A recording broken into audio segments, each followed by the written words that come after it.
Welcome back. Members of the Economic Freedom Fighters say they have come to their they've come in their numbers to receive a message of hope from their leader Julius Malema. They say they want to hear what his plans are to avert the current economic situation in the country that is riddled with unemployment and beset by rolling blackouts. Hundreds of EFF supporters have already made their way to the Dr. Randlai Petros Molemela Stadium, where Malema is expected to speak at midday. SABC News reporter Kenny Maphanga joins us for a live report. Good day to you, Kenny. Thank you for your time. So what's the latest coming out of Free State this morning? Good afternoon to you, Polisi, and the viewers at home. Of course, it's a hive of activity here in Mangaung as the EFF has chosen to bring their 9-year anniversary celebrations to the province of the Free State. They've centered themselves around these objectives of economic freedom in our lifetime, the nationalization of mines, banks, and other strategic sectors. You may remember earlier this morning we did share a preview of when Julius Malema launched this protest movement in July of 2013. Someone who flanked him as he joined that was Miss Mathys. She joins me right now. She later became the Treasurer General as they headed to elections in 2014. And she's here to reflect with us about this party making it to close a decade and now enjoying 44 seats in Parliament, cementing it as the third biggest party in the country. Leigh, thank you so much for joining us. You were there, a young Leigh Mathys, when this protest movement, it was described as a protest movement rather, it was launched in July of 2013. There were a lot of naysayers. Could you have ever imagined that you'd be here today, 44 seats in Parliament, you've seen growth across provinces such as KZN, and you continue to grow as a party and you hope to even get more supporters come 2024? Well, yeah, we've been growing from strength to strength. Listen, I don't think we necessarily sat down and had planned that by 2022 we are going to be filling up stadiums, but there was just a passion that everybody in the founding group of members had, that we needed to push and that we needed to fight for economic freedom in our lifetime. Obviously, we didn't spend all our time and energy, and literally it was blood, sweat and tears. When I say we had nothing, we had nothing. And the fact that we are here today is a massive story that many people don't know. We didn't have money to register ourselves as a political party. How we got forget registering to contest elections. We're saying to actually register at the IEC. We get in our offices, our first set of offices. We did that just solely through selling berets. So it's a wonderful feeling that we are here today. We always tell our new members that have joined, especially the Central Command team, and share our stories of how we had to crisscross across provinces with literally nothing, no petrol, no food. We were exchanging war stories the other night of how we would almost have to drive 20 kilometers or buy a loaf of bread. We used to have meetings and buy a bucket of KFC and have to share it. So we've come a long way. We are very, very proud of all the work that we've done as EFF.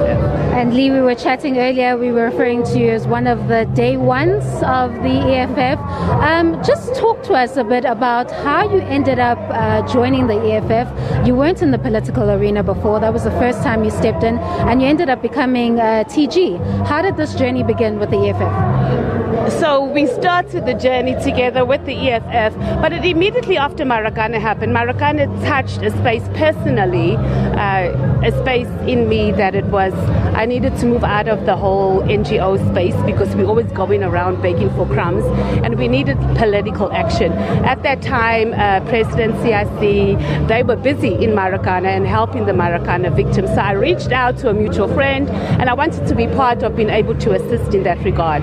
So EFF, we were just talking economic freedom in our lifetime, but there wasn't talk that, okay, we're going to start a political party. So I remember our first conversation, I was like, yo, this one is going to think I'm some agent or something. You can hear my accent here. And true enough, that's exactly what he thought.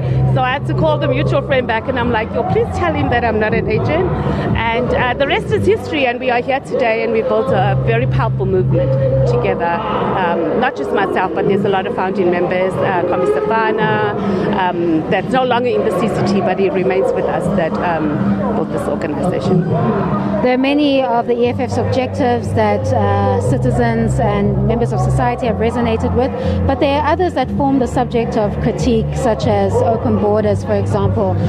We've just seen this incident in Krugersdorp that was reported of the alleged rape of women that were participating in a music video shoot. The suspects that have been fingered in this incident are Basotho nationals. What are your thoughts on this and some of the critiques that the EFF has received on its open border, for lack of a better term, policy? This subject is so exhausting that we are still at this in 2022, that we still appropriate crime to Africans. Open border policies got nothing to do with criminality. Crime happens all over, and so once we start saying as soon as a particular nationality is identified as criminals, then we appropriate all Africans as criminals, it's not correct. So we also just need to reconscientize ourselves as Africans. It's such self-hate that we are still asking those same questions. The whole of Europe is an open policy. They travel between countries, they work wherever they want, but no one says anything. But as soon as we want to do it here in Africa, we are branded that Africans can't work together, we can't live together, we are all criminals. And this is the biggest agenda, and I wish us as Africans can start internalizing that we suffer from so much self-hate, that any time an African messes up, it becomes like we appropriate lawlessness and criminality just to Africans. We have Bedford View that are full of European criminals. We have Chinatown that are full of Chinese criminals. And when those things go down, nothing happens. They pay off the police, they pay off judges, they pay off everything. But as soon as it's Africans, we have this outrage. Africa is never ever going to unite if we continue having the self-hate that we have. Criminality is criminality. Are there African criminals? Yes. Are there European criminals? Yes. It's a human thing. It's not an African thing, and we must move away from that. So as the EFF, we started the party. Our founding manifesto is very clear on our agenda about Pan-Africanism, and we always have been, so nobody must act shocked. It means that you've never read our founding manifesto. We are very clear, and the reason we need to be united as Africa is so that we can release ourselves from the burden of poverty. We cannot be the richest continent in the world and be so poor. So the divide and conquer of Africa remains, because we continue dividing and conquering, and now we're even fighting these battles on behalf of imperialism. And what does the future look like for the EFF? I mean, just heading to 2024, your leader, Julius Malema, has never been shy about his ambitions to become president. What do you see? You've been here from the very beginning. What does the future look like for the EFF just immediately in 2024 when we head to elections?